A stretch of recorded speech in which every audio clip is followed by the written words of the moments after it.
Okay, and here we get to the planning of some genocide, finally.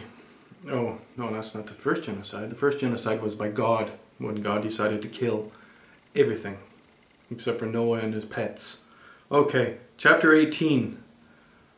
One hot day, Abe looked out of his tent and saw 3 warlords. He asked them to stay for a visit, and a fine meal was prepared. Baked bread and a calf, some cheese. They sat under a tree and ate. They asked where Sarah was and told her she would have a son. She laughed. Verse 15. Sarah lied, saying, I did not laugh. You did laugh. A fly sat on a piece of meat, a dog barked. We have not come only to make Sarah have a son, we are also going to destroy Sodom and Gomorrah, those uncircumcised sinners. The men went down to Sodom, and Abe had a chat with the Lord. Abe wondered if the genocide could be avoided if there were 50 nice people. Then I won't destroy the city for the sake of the 50. How about 45? Okay. 40? Well, maybe 35? Sure. 30? Yep. 25? Yeah. 20? 15? 10? Okay, we'll settle at 10. It's a deal. But Abe was bullshitting. He wanted Sodom and Gomorrah destroyed so he'd have more grazing land.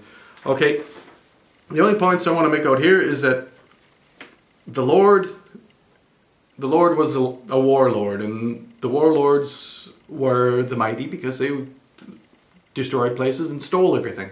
And that's the quickest way to wealth, is to murder and pillage. And in case you haven't noticed it, it has been our way, the humans' way, for about 10,000 years, to get wealth by stealing it.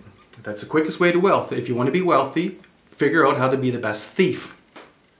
Now, it's not necessarily the best way to live, but it's the best way to get worldly wealth, okay? I'm not condoning it. God forbid. And this issue about whether or not Sarah laughed or didn't laugh is completely nonsense, but that's part of the reason why I like it. So she laughed.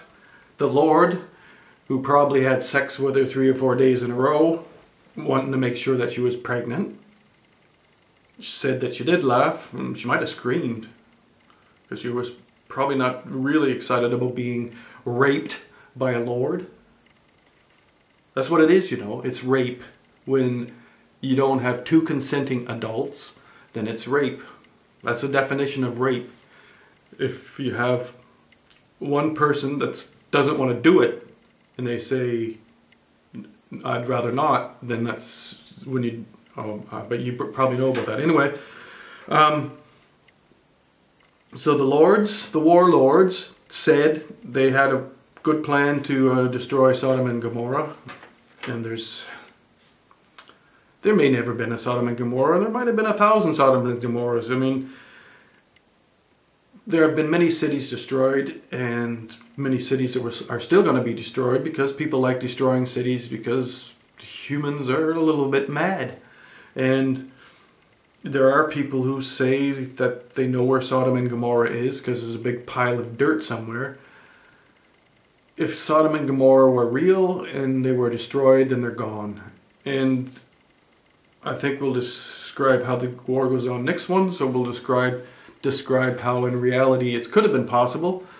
And when it comes down to it, I mean, just look at our history. That's what we've been doing. If you got one bunch of people that want something from another bunch of people, then destroy them.